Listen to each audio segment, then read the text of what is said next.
今日想同大家傾下一個好多人都好肉緊，甚至係聽到都想鬧兩句嘅話題，就係年金。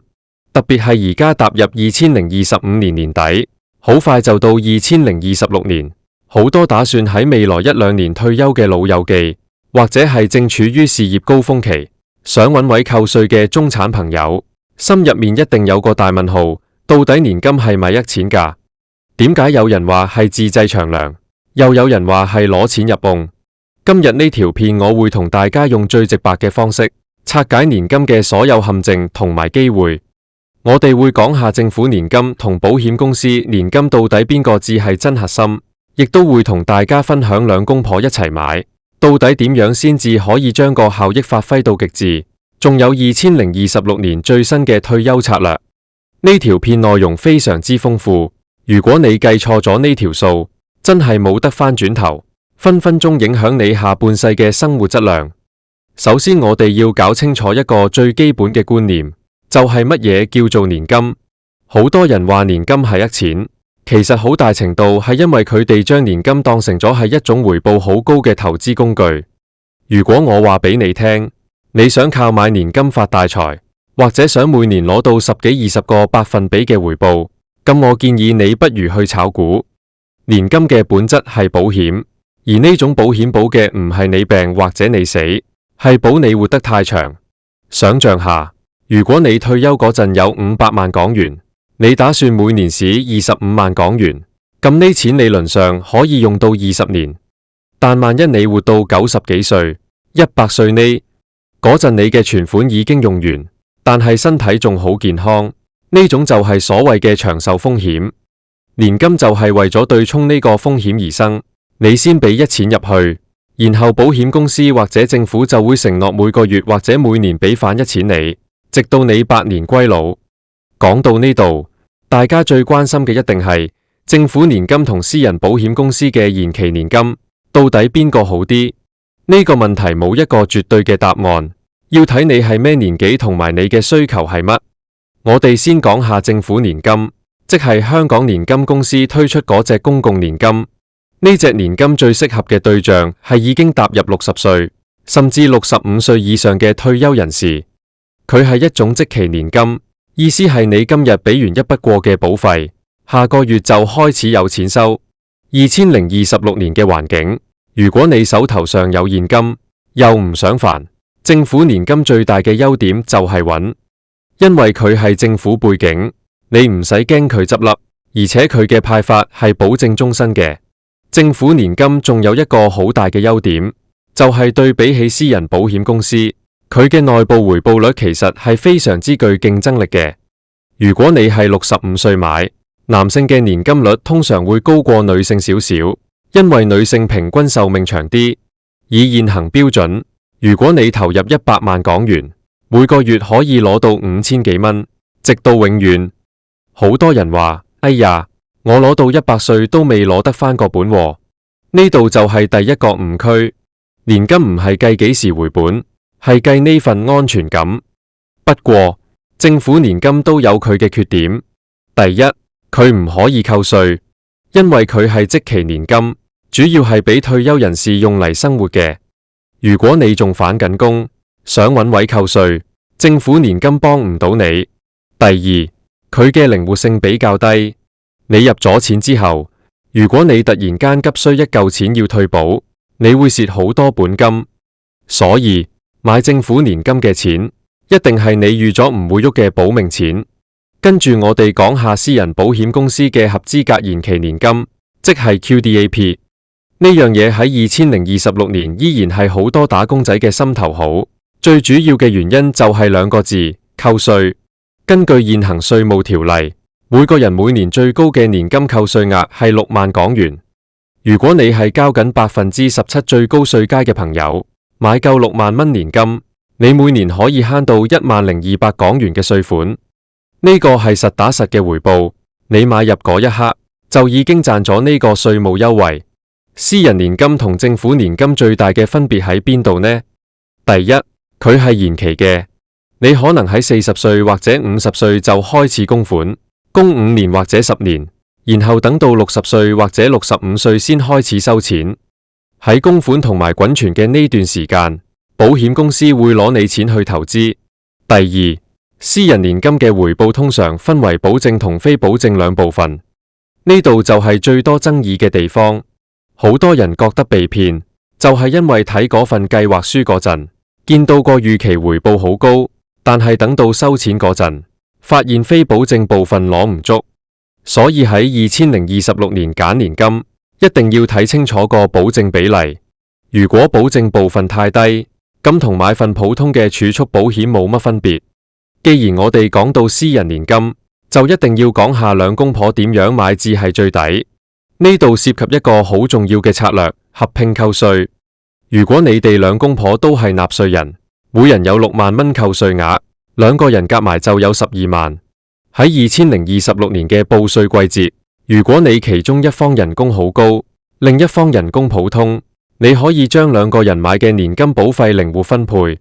舉個例子，如果老公今年好勤力賺咗好多錢，交稅交到心痛，而老婆就係兼職性質，交稅唔多，即使老婆份年金保單係買咗10萬蚊，只要兩個人都係香港納稅人，老公都可以喺自己個報稅表度申報扣除嗰6萬蚊嘅上限，兩個人最高可以慳到20400港元嘅稅。呢樣嘢係好多人忽略咗嘅，記住唔一定要各自買各自扣，只要係夫婦就可以共享呢個12萬嘅額度。講返2026年嘅退休攻略，點解話計錯數冇得返轉頭？因為年金呢樣嘢一旦開始咗，或者你已經到咗某個年紀，你嘅揀選空間就會縮窄。如果你而家係50歲左右，正處於事業最後嘅衝刺期，你最需要諗嘅係點樣利用呢10年嘅時間去建立一個現金流。呢個時候，我會建議你採取組合式買法，你唔好將所有雞蛋放晒落同一個籃度。你可以先買私人保險公司嘅 QDAP， 利用呢段時間攞盡政府嘅扣稅優惠，同時等錢喺保險公司入面滾存。等到你真正65歲退休嗰陣，如果發現仲有一積蓄，到時再決定入唔入一部分去政府年金度。點解要咁做？因為政府年金係計你入去嗰刻嘅年齡，年紀越大，佢俾你嘅每月年金金額就會越高。50歲買政府年金係唔抵嘅，因為你仲好後生，佢要預你攞好多年，所以每月金額會好少。但如果你65歲，甚至70歲先入，嗰份月薪就會好豐厚。喺2026年，我哋仲要面對一個大環境，就係全球嘅息口波動同埋通脹。好多老友記最驚就係，我而家每個月攞1萬蚊，10年之後呢1萬蚊會唔會變咗只能買到2碗雲吞麵？呢個就係年金另一個被指係呃錢嘅原因，就係佢大部分都唔抗通脹。所以你喺計劃退休嘅時候，年金只能夠佔你資產嘅一部分，我稱之為地基。你嘅地基要穩，但你嘅建築物上面仲要有一啲抗通脹嘅資產，例如係高息股，或者係一啲同通脹掛鈎嘅債券。如果你全副身家攞晒去買年金，萬一未來10年通脹好犀利，你嘅生活水平就會不斷下降。另外一個要提醒大家嘅位，就係受益人嘅安排。好多人唔敢買年金，係因為驚自己買咗100萬入去，攞咗2年就唔好彩走咗，咁咪俾保險公司或者政府吞咗嗰90幾萬。其實而家大部分年金都有保證期或者身故賠償，例如政府年金有105%嘅保證，如果你攞唔夠你本金嘅105%就走咗，剩低嘅錢會俾返你嘅受益人。所以錢會被沒收呢個諗法喺現代嘅年金產品入面已經唔係完全成立。不過你一定要睇清楚每份合約嘅細節。私人公司嘅年金有啲係保證你攞到100歲，有啲只係保證10年。如果你嘅目標係要留遺產俾仔女，年金絕對唔係一個好選擇。年金嘅錢係俾你自己使嘅，係用嚟保障你唔會變成人哋嘅負擔。如果你想留錢，你應該去買人壽保險或者做信託。講到呢度，我想同大家分享一個真實案例。我有個觀眾，佢同太太喺2024年嗰陣打算退休，當時佢哋手頭上有300萬現金，另外仲有一層住緊嘅樓。佢原本諗住將300萬放晒入銀行收息，但大家知啦，2025年息口開始回落，佢發現收嘅息越嚟越少，心入面好驚。後來佢哋兩公婆重新規劃，佢哋攞咗120萬出嚟，分2年買咗2份合資格延期年金。呢2年入面，佢哋2個人夾埋慳咗接近4萬蚊嘅稅，其餘嘅錢佢哋留咗一筆緊急預備金，剩低嘅先喺2026年年初入咗一部分去政府年金。咁樣做嘅好處係乜？第一，佢哋確保咗每個月有固定嘅現金流，唔使睇銀行面色，亦都唔使睇股市升跌。第二，佢哋利用咗稅務優惠，變相政府資助咗佢哋一部分嘅保費。第三，佢哋仲有餘錢可以做啲小投資，呢種就係我所講嘅平衡退休法。最危險嘅做法係乜？係嗰啲聽人講年金好，就將自己唯一嘅幾百萬供款一次過買晒落去一份保險公司年金入面。如果你買嗰份係非保證比例極高嘅產品，而保險公司嘅投資表現又唔好，你到時真係欲哭無淚。所以喺2026年，大家一定要記住以下幾個重點。第一，先問自己，我買年金係為咗扣稅，定係為咗終身收入？如果你有幾年先退休，扣稅年金係首選；如果你已經退休，政府年金可能更適合。第二，兩公婆買，一定要識得合併計算，報稅嗰陣唔好填錯。如果老公買多咗，老婆買少咗，只要合併報稅就可以攞盡嗰12萬嘅扣稅額。呢個係法律賦予你哋嘅權利，唔好白白浪費。第三，睇內部回報率，唔好睇預期回報。內部回報率先係最真實嘅數字。政府年金嘅大約喺4%左右。如果你見到私人年金個保證低過2%，而佢又吹到自己有6%、7%嘅總回報，你就要打醒12分精神，因為嗰啲多出嚟嘅部分都係畫大餅。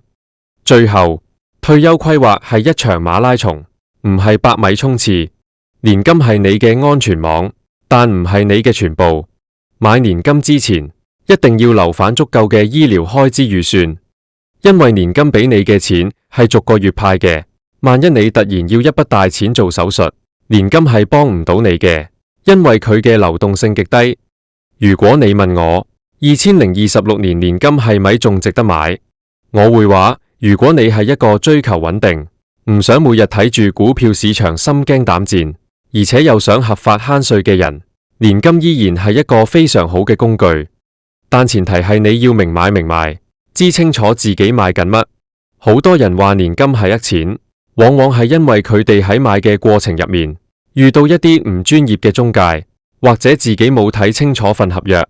保險公司唔係開善堂，佢哋一定要賺錢，但佢哋賺嘅錢係來自於幫你管理長壽風險。你付出嘅代價係失去咗資金嘅流動性，而你換返嚟嘅係一份活到老、領到老嘅承諾。喺呢個咁動盪嘅年代，有一份穩定嘅收入，其實係一種好奢侈嘅幸福。我希望大家喺聽完今日呢分享之後，可以返去同另一半坐低，攞份計算機出嚟，好好計下2026年你哋嘅稅務同埋退休開支。記住，計錯數真係冇得返轉頭。如果你喺60歲嗰陣買錯咗一份要供10年嘅年金，而你又突然冇咗收入，嗰種供款壓力係會搞到你退休生活好痛苦。所以量力而為，先扣稅後長線，呢個就係2026年最穩陣嘅年金攻略。今日就同大家講到呢度。年金呢個話題其實仲有好多細節可以話。如果你哋有任何關於政府年金或者私人年金嘅疑問，或者你想知更多兩公婆報稅嘅小技巧，歡迎大家留言話我知，我會盡量解答大家嘅問題。退休生活係辛苦咗成世之後應得嘅回報，希望每個人都可以規劃得好，唔使再為錢而煩惱。我哋下條片再見，拜拜。